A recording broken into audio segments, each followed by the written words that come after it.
Pawai yang diadakan anak TPA, TPSA, dan ibu-ibu pengajian sekecamatan Patamuan, Kabupaten Padang Pariaman dalam rangka Khatam Quran dan Wisuda Iqra ke-9 di daerah tersebut. Untuk tahun ini, pawai dan pemberian sertifikat anak-anak yang sudah Khatam Quran dan Wisuda Iqra dipusatkan di Nagari Tandike Barat. Ada 230 anak-anak yang di Khatam Quran dan 80 yang di Wisuda Iqra.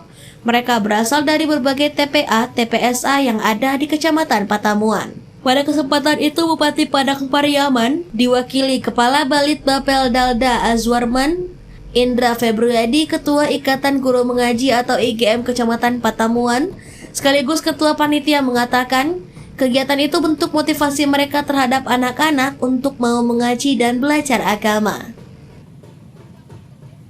Al-Quran yang ke-9 tahun 2024. Adapun tujuannya adalah sebagaimana suatu program tahunan IGM Kecamatan Patamuan.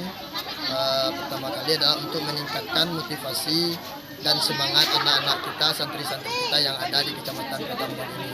Khatam Al-Quran bukan untuk berbangga diri, tapi sebagai apresiasi kami dari Guru Mengaji Kecamatan Patamuan, bahwasanya anak ini sudah menamatkan, sudah bisa membaca Al-Quran, dan ijazah ini juga bisa digunakan sebagai salah satu syarat untuk melanjutkan sekolah ke jenjang yang lebih tinggi.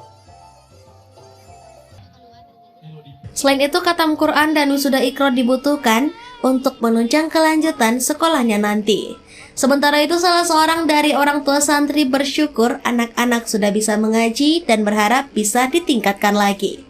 Sementara itu, Kua Patamuan Andri Susanto mengapresiasi kegiatan IGM yang rutin setiap tahun melakukan Khatam Quran dan Wisuda Iqra di daerah tersebut.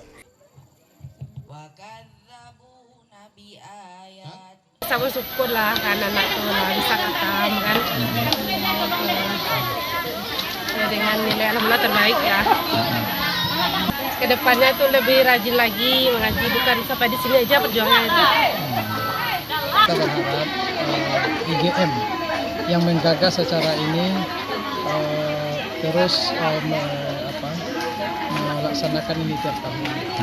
Tiap tahun pertama kita memberi motivasi kepada anak-anak. Pasalnya untuk tahun ini sudah yang ke-9.